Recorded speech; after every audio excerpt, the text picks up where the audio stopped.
name's Maxwell Wolf. I'm 12 and love a game called Dungeons and Dragons. I got into D&D during the global pandemic by taking virtual classes and playing with my friends over virtual meeting platforms. What is D&D, you might ask? Well, that's what I'll talk about today in my entry for the 4-H presentation contest. D&D, or Dungeons and Dragons, is a fantasy, tabletop, dungeon diving role-playing game. I know, that's a mouthful. Let's break that down. Fantasy, meaning swords, wizards, and goblins. Tabletop, meaning using paper and sometimes dice. Dungeon diving, meaning teaming up with adventurers to explore a dungeon. And role-playing, meaning pretending to be a character in a magical world. Many of you may have seen references to this game in movies and TV, like Stranger Things. Others could have read about it in books. Some, like a friend of mine, may have bought a bunch of stuff but don't know what to do with it. I'm here to explain how easy it is to start adventuring with D&D in under 10 minutes. I'll be covering most of the basics, but not the specifics. So I strongly encourage you to try and find more information by buying the Player's Handbook or the Essentials Kit if you get interested.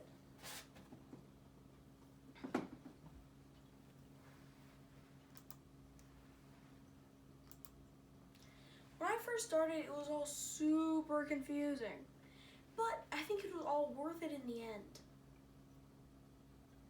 I've made friends, found new games that I like, and I've just had a really good time playing this game.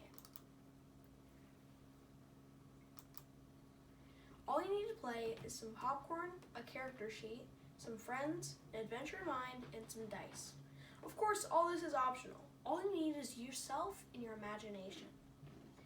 Other things that aren't necessary but give the game more oomph are minifigures and game boards, like this map I have on my poster here.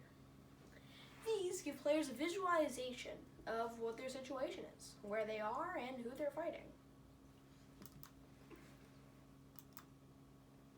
The first key element to playing this game is character creation. This game centers around the 6 main statistics, or stats. Pretty much your ability of creeping behind the ogre, jumping from one ledge to another, or telling whether or not if the bears are poisonous. The 6 stats are strength, your ability to crush things. Dexterity, your ability to leap from one ledge to another. Constitution, your ability to stomach down poisons. Intelligence, how to make the machine work. Wisdom, are the bears poisonous? And charisma, how likable you are. First, you have to pick which of these stats are your highest, lowest, and in-betweens. Next, you have to decide your character's race. Races include things like humans, elves, and dwarves. Everything you'd see in a standard fantasy novel or movie, depending on whichever one you prefer. Classes include things like barbarians, wizards, fighters, and warlocks. Classes are what it does, how it does it, and what it's best at. I know that's a lot of stuff to take in. So here's an example of my character. This is Ephotos, a lizard folk, or pretty much just a human lizard thing. Barbarian, person that throws around axes and yells and eats bird meat. His highest stat is strength, so his party lets him do all the crushing. His lowest stat is charisma, so he's not very good with people. Second key element to playing D&D is dungeon mastery. Dungeon master, or the DM, is the person who runs the adventure. He or she or they can use a pre-written adventure that's published by official D&D, or one that they made up themselves, or one that someone's already made for fun. Adventures are fun, in my humble opinion. Once you have some friends, an adventure in mind, and most importantly, decide who's going to be the dungeon master, you can start adventuring. Commonly, you and your team go into a dungeon to explore said dungeon, slay monsters, and dodge traps to find the gold waiting at the end. Sometimes, during adventures, you'll run into monsters, which you'll have to fight. Combat works by first, all players roll to see who goes first, using this special die called the 20-sided, which which, as the name states, has 20 sides. Then, whoever goes first has to roll to try and hit whoever they're trying to fight. Each character has their armor class, or how strong their armor is. An example is the goblin tried to whack the knight. The knight has an armor class of 15. The goblin then has to roll Mr. McTwenty-sided again, and he has to roll higher than 15, or else he doesn't hit.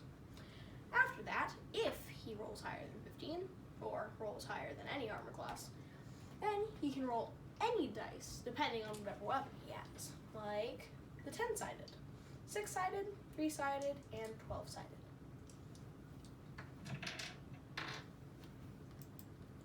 The monsters you'll commonly face are goblins, ogres, and big globs of slime. Goblins are little creatures that will get their hands on as much gold as they can. Ogres are big monsters that whack just about anything with their clubs. And globs of slime, I'll let you figure that one out on your own. After you and your party beat the giant ogre at the end, 99.9% of the time, it's a big heap of gold, which can get you better weapons to slay bigger monsters, which gives you more gold. This lets you continue your adventure. Dungeons & Dragons is a role-playing game where people come together to share their characters who use weapons and skills to slay monsters and solve puzzles to make their way to the end of the adventure. To explain D&D in depth in under 10 minutes is impossible, so I strongly urge you to get more resources like the Dungeon Master's Guide, or, as I said, the Essential Guide and the Player's Handbook. Remember, Dungeons & Dragons isn't about making sure the game is played 100% right. It's about making entertaining scenarios with your friends, slaying the giant ogre so you have bragging rights among your group, but overall having fun. Some other things that would be pretty nice to look at if you're trying to learn the game are good sites like D&D Beyond. I use D&D Beyond a lot. It is very helpful and very fun, as it can help you with your character creation. I think D&D at its heart is a platform for people to come together to share their ideas and their characters and the wonderful worlds that they have all created.